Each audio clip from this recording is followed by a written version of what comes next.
ਇਹ ਪਈ ਤੁਹਾਡੀ ਪਾਣੀ ਦੀ ਬੋਤਲ ਤੇ ਇਹ ਪਿਆ ਤੁਹਾਡਾ 50,000। ਮੇਰੇ ਕੋਲ ਇਸ ਟਾਈਮ ਹੈਗੇ ਨੇ ਇਹ ਦੇਖੋ 50,000 ਰੁਪਏ।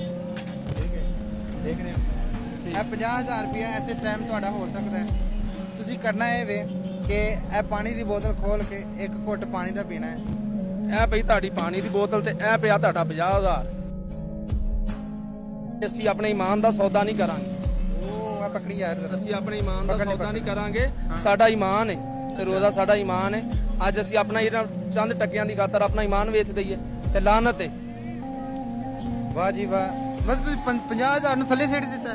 ਪੈਸਿਆਂ ਦੀ ਕੀ ਔਕਾਤ ਹੈ, ਹੁਣੇ ਜਾਨ ਨਿਕਲ ਜਾਏ। ਓਏ ਹੋਏ ਹੋਏ, ਮਤਲਬ ਤੁਹਾਨੂੰ ਪੈਸਿਆਂ ਦੀ ਜ਼ਰੂਰਤ ਹੈ ਨਾ, ਜ਼ਰੂਰਤ ਹਰ ਬੰਦੇ ਨੂੰ ਹੈ। ਅੱਲਾ ਦੇਈ ਜਾ ਰਿਹਾ ਜੀ, ਅੱਲਾ ਦੇਈ ਜਾ ਰਿਹਾ। ਬਿਲਕੁਲ ਜੀ, ਤੁਸੀਂ ਮਤਲਬ ਰੋਜ਼ਾ ਨਹੀਂ ਖੋਲ ਸਕਦੇ ਕਦੀ ਵੀ ਨਹੀਂ ਜੀ। ਆਪਣਾ ਮੁਕਰਰਾ ਵਕਤ ਤੇ ਖੋਲਾਂਗੇ। ਅੱਜ